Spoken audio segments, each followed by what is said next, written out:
Bonjour mesdames et messieurs, bienvenue dans ce 6h30. Le chef de l'État, le président Alassane Ouattara, a échangé hier jeudi avec les ambassadeurs du Nigeria et d'Italie en Côte d'Ivoire. Les deux diplomates en fin de mission sont venus faire leurs adieux au président de la République, Alassane Ouattara. On en parle avec Awa Touré. L'ambassadeur d'Italie quitte définitivement la Côte d'Ivoire après 4 ans de présence. Il est venu faire avec le président de la République Alassane Ouattara le bilan de la coopération entre la Côte d'Ivoire et l'Italie. Coopération qui, selon lui, s'est renforcée. Un bilan positif, une relation traditionnellement bonne et qui a repris de l'élan pendant ces derniers temps. Et donc, je crois que ça va continuer de la même haleine et en espérant que d'ici peu, la Côte d'Ivoire deviendra un pays émergent aussi avec l'aide de l'Italie. Fin de mission également pour l'ambassadrice de la République fédérale du Nigeria en Côte d'Ivoire, Madame Ifeoma Akabogu Chinwuba. Je suis venue faire mes adieux à Son Excellence, Monsieur le Président de la République, parce que mon mandat en tant qu'ambassadeur de la République fédérale du Nigeria en Côte d'Ivoire tire à sa fin. Les coutumiers à l'arrivée et puis au départ de venir saluer le chef. C'est en janvier 2014 que l'ambassadrice de la République fédérale du Nigeria a présenté ses lettres de créance au président de la République, Alassane Ouattara. Le ministre Bruno Nabagné-Koné, lui, était l'invité de la rédaction de Fraternité Matin. Le secteur de la communication à l'ère des mutations. Voilà le thème central de cette conférence débat. Mais il a été aussi question de plusieurs sous-thèmes liés à l'ouverture de l'espace audiovisuel, à la loi sur la presse ou encore au traitement salarial des journalistes. De sous-thèmes donc qui ont été traités, débattus ce jour-là avec Bruno Nabagné-Koné. On en parle avec Serge Collier. La libéralisation de l'espace audiovisuel, le déploiement de la TNT, la télévision numérique terrestre, la politique de formation et de soutien à la presse. Ce sont là quelques-uns des sujets au centre des échanges entre la presse et le ministre de la Communication, de l'économie numérique et de la Poste. L'État de Côte d'Ivoire a décidé de réaliser le déploiement de la TNT par du financement public et par des acteurs publics. Nous sommes donc dans ce processus actuellement. Nos prévisions indiquent que nous pourrions être prêts pour la fin du premier trimestre 2018. Donc nous sommes ici dans un déploiement qui est en train de se réaliser pour permettre aux acteurs sélectionnés de commencer à émettre.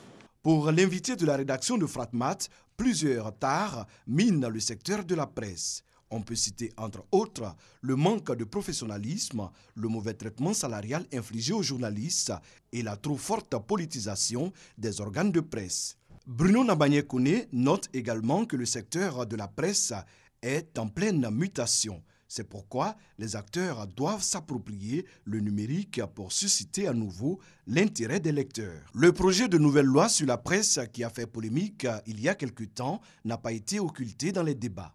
Prenez la loi de 2004, prenez la loi de 2017 et puis faites les comparaisons, vous allez voir vous-même. Ni moi, ni le gouvernement n'auraient accepté d'aller dans le sens d'une aggravation des peines ou dans le sens d'une réduction des libertés des journalistes. Pourquoi aller punir là où ce n'était pas puni avant? Donc toutes ces questions, nous les sommes posées et comme on ne trouvait pas de réponse, on a dit bon, on va quand même reculer, on va quand même poser la balle pour essayer de comprendre. Et surtout pour permettre à ceux qui n'avaient pas lu, parce que nous étions persuadés qu'ils n'avaient pas lu, à ceux qui n'avaient pas lu d'aller lire. La communication pour le ministre constitue un des leviers importants du développement et de l'émergence de la Côte d'Ivoire. Aussi faut-il une presse libre mais surtout responsable. L'IFEF de Port-Bouët, l'Institut de formation et d'éducation féminine, a été réhabilité par l'Agence de coopération et de coordination de la Turquie. Le bâtiment a été livré lundi dernier au cours d'une cérémonie présidée par la ministre de la Femme, de la Protection de l'Enfant et de la Solidarité, Mariatou Kone, et le ministre des Affaires étrangères de la Turquie. Le témoignage de Patricia Omouetia. Une coupure de ruban pour découvrir des salles rénovées et équipées. C'est un don de l'Agence turque de coopération et de coordination. Coût total, plus de 100 millions de francs CFA. L'Institution de formation et d'éducation de la femme, IFEF de Port-Bouët, a fait peau neuve pour le plaisir de ses auditrices. Blandine, élève en 3e année de couture et de broderie, s'est réjouie. Si je quitte ici, avec les moyens, je peux faire moi-même mon atelier. Nous avons reçu du matériel didactique et informatique qui va nous permettre de faire un pas dans le monde des nouvelles technologies de la communication. Dans le cadre de la coopération Sud-Sud, la Turquie veut ainsi donner une approche pédagogique innovante aux jeunes filles de l'IFEF. En effet, je pense que cet établissement est le symbole de la coopération, mais également de l'amitié qui existe entre nos deux pays, la Turquie et la Côte d'Ivoire. La Turquie attache une très grande importance au développement, également à l'émergence du continent africain. Aujourd'hui, nous constatons que l'un des axes du développement est l'éducation, la formation, mais également la participation féminine à la vie sociale et économique. Pour ces 250 auditrices, c'est une marque d'attention qui participe à l'autonomisation de la femme. Vous avez désormais en main un établissement qui a une fière allure, je dirais une très fière allure. Vous avez le devoir de l'entretenir afin de maintenir une qualité de formation qui vous donne la possibilité de relever les défis de la compétition mondiale. Les institutions de formation et d'éducation de la femme existent depuis 1958. Initiées par le ministère de la Femme, de la Protection de l'Enfant et de la Solidarité, le ministère veut étendre ses chantiers de réhabilitation et de rénovation aux 116 IFEF qui existent en Côte d'Ivoire. Reportage signé Patricia Omouetia, une page nécrologie dans ce journal. Le Sénégalais Babacar Ndiaye, qui a présidé de 1985 à 1995 aux destinées de la BAD, la Banque africaine de développement, et qui a soufflé en novembre 2016 sur ses 80 bougies, vient de tirer ce jeudi 13 juillet sa révérence. Fragilisé par un état de santé pas au mieux de sa forme, cette éminente personnalité africaine du monde de la finance internationale a joué un rôle prépondérant dans la conception et la mise en œuvre des chantiers de l'émergence économique de tout un continent. Liu Xiaobo, l'opposant chinois lauréat du prix Nobel de la paix en 2010, est mort hier jeudi 13 juillet à 61 ans alors qu'il était hospitalisé pour un cancer de foie en phase terminale. La mort de cet homme, figure de proue du mouvement démocratique de Tiananmen en 1989, suscite déjà de nombreuses réactions. La communauté internationale rend hommage à ce symbole de la dissidence chinoise. La Côte d'Ivoire veut booster la production de l'anacarde. Le PNRA, Programme national de recherche sur l'anacarde, est désormais mis sur orbite. Il couvre la période 2018-2028 et va coûter plus de 9 milliards de francs CFA. Les parties prenantes à ce programme ont signé un mémorandum ce jeudi à Grand-Bassam, une sorte d'engagement sur l'honneur pour donner à cette spéculation toutes ses lettres de noblesse pour le bonheur des producteurs et partants de l'économie ivoirienne. Les précisions de Noël Niagno. Ces 10 personnalités, toutes actrices de l'économie de l'anacarde, dirigeants du conseil coton anacarde, universitaires, chercheurs et autres, décident à travers la signature de ce mémorandum de booster cette économie. Cette filière veut être une filière qui gagne, mais c'est surtout une filière modèle. Il s'agit pour nous donc d'être ensemble pour aller le plus loin possible. Toutes ces intelligences qui se mettent ensemble pour donner de la lisibilité et de la visibilité à l'anacarde en Côte d'Ivoire. Vous avez dit visible. Eh bien, le cajou l'est déjà en Côte d'Ivoire. Tenez, de 19 000 tonnes de cajou en 1990, la production est passée à plus de 700 000 tonnes en 2016, faisant de la Côte d'Ivoire le premier pays producteur au monde. Ces avantages comparatifs ne doivent pas cacher les contraintes liées à la culture de l'anacardier, l'arbre qui produit l'anacarde. Du point de vue de la production, Le verger actuel est composé de plants non sélectionnés provenant de diverses origines avec des caractéristiques agronomiques et technologiques hétérogènes entraînant un faible niveau de rendement, dont 500 kg hectare contre au moins 1000 kg à l'hectare en Inde et au Brésil. Or, il faut garantir la durabilité de la filière anacarde, améliorer la productivité et le revenu des producteurs. Comment corriger ces facteurs plombants et intensifier la production? Une seule opportunité s'offre au pouvoir public. La recherche avec une exigence fondamentale, prendre en compte les aspects de la recherche verticale et horizontale. Sur le plan vertical, c'est tout simplement pour dire qu'il faut faire en sorte que la recherche, par exemple, quand on prend du sol, évidemment, il y a des chercheurs au niveau de la qualité des sols, les fertilisations et tout. Mais en même temps, il y a aussi la recherche au niveau de l'amélioration variétale. Mais très souvent, après cela, il faut tenir compte aussi de la mécanisation. Il faut faire en sorte qu'une fois que le matériel végétal est bien conçu pour l'exploitation, que toute la chaîne de l'itinéraire technique soit mécanisée. Par exemple, une fois que vous avez le matériel, comment le planter? Il y a des machines spécialisées pour le planting. Coût du programme, plus de 8 milliards de francs CFA. Il couvre la période 2018-2028. 23 chercheurs des universités de Côte d'Ivoire et instituts de recherche sont mis à contribution avec pour finalité doubler la production d'ici à 2030, la transformer et valoriser ses sous-produits. Les Jeux de la francophonie, c'est dans quelques jours seulement.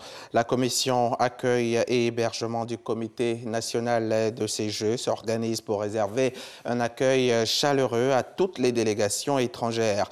La commission vient d'organiser une simulation de l'arrivée de 150 participants en provenance de la France, du Canada et du Congo pour tester son dispositif d'accueil et de sécurité à l'aéroport Félix Houphouët-Boigny et d'Abidjan. C'était en présence de notre reporter Issa Chonayeo. Les Jeux de la francophonie, c'est dans moins de 10 jours à Abidjan. Pour ce rendez-vous sportif et culturel du monde francophone, la Côte d'Ivoire attend 4000 athlètes, artistes et accompagnateurs et plus de 700 journalistes. Un nombre qui demande que des dispositions particulières soient prises pour éviter tout débordement. Une simulation à l'aéroport international Félix Houphouët-Boigny à Port-Boué a donc été organisée par la commission accueil et hébergement du comité national des Jeux de la francophonie, CNJF, pour tester le dispositif d'accueil et de sécurité. On a mis en place un dispositif pour montrer qu'à quelques jours de Jeux, on est en train actuellement d'éprouver nos dispositifs. Et je pense que les premières impressions sont très bonnes. Nous sommes passés depuis le tarmac jusqu'à l'entrée donc passager pour les formalités administratives, sanitaires et douanières. Et nous avons imaginé donc dans le scénario 3 types de difficultés que nous pouvons donc rencontrer. Des passagers avec visa, des passagers sans visa, des passagers même qui auraient oublié par devant eux donc les carnets de vaccination, les bagages perdus donc avec une réclamation. Et nous avons fait également le circuit donc du salon ministériel. Pour ce test, 150 bénévoles représentants des délégations de la France, du Canada et du Congo sont mobilisés. Les bénévoles sont au centre, en tout cas du système de réussite des Jeux, parce que ces bénévoles-là sont la porte d'entrée et la porte de sortie. L'image de la Côte d'Ivoire passe en premier lieu par les bénévoles. Les véhicules sont arrivés et sont positionnés avec des vannes pour prendre les bagages. Donc tous ceux qui arrivent seront embarqués et escortés par la sécurité pour aller au village des Jeux. Les participants apprécient l'hospitalité de la Côte d'Ivoire. C'est une occasion à ne pas rater. Je pense que la Côte d'Ivoire est un très beau pays et ça me permet en même temps de découvrir ce beau pays. Voilà, le pays de Drogba Didier. Les Ivoiriens nous ont bien reçus. On se sent déjà comme chez nous. Et nous espérons que ça va continuer. C'est le lieu de rappeler que les premières délégations fouleront le sol ivoirien à partir du 18 juillet prochain. Le CNJF s'est dit prêt à offrir de beaux sourires aux autres dès leur arrivée. Merci Sachonan Yeo. L'actualité internationale en bref. Au Tchad, un ancien candidat de l'opposition à la présidentielle de 2016 a été arrêté à son domicile. Laweke Medar, ancien maire de Mondou, la capitale économique du Tchad, a été interpellé hier jeudi après-midi sur convocation de la police judiciaire. Une arrestation musclée avec tir en l'air et gaz lacrymogène selon ses proches, qui parlent également d'un nombre indéterminé de blessés. C'est une nouvelle découverte macabre en RDC. 38 nouvelles fosses communes ont été identifiées au Kasaï, au centre du pays, par les Nations Unies. De nouveaux sites qui portent à au moins 80 le nombre de charniers découverts depuis le début de l'insurrection des miliciens Kamwina Nsapu en août 2016. Pour son premier défilé du 14 juillet, le président français Emmanuel Macron aura à ses côtés son homologue américain Donald Trump. Les États-Unis sont cette année l'invité d'honneur du traditionnel défilé du 14 juillet. Donc, devant Donald Trump, le défilé des troupes à pied s'ouvrira avec une évocation de la Grande Guerre et du débarquement du contingent américain, les Samis, à Saint-Nazaire en 1917. Et puis, pour terminer, l'ancien chef de l'État brésilien Luiz Inácio Lula da Silva a été condamné, vous le savez, à près de 10 ans de prison.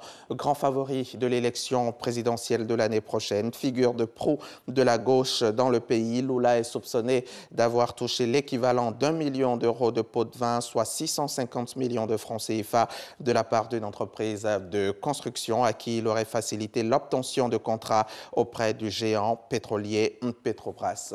Voilà. Fin de ce journal. Merci de l'avoir suivi, mais ne quittez pas, vous êtes au bon endroit. Restez sur la chaîne qui rassemble.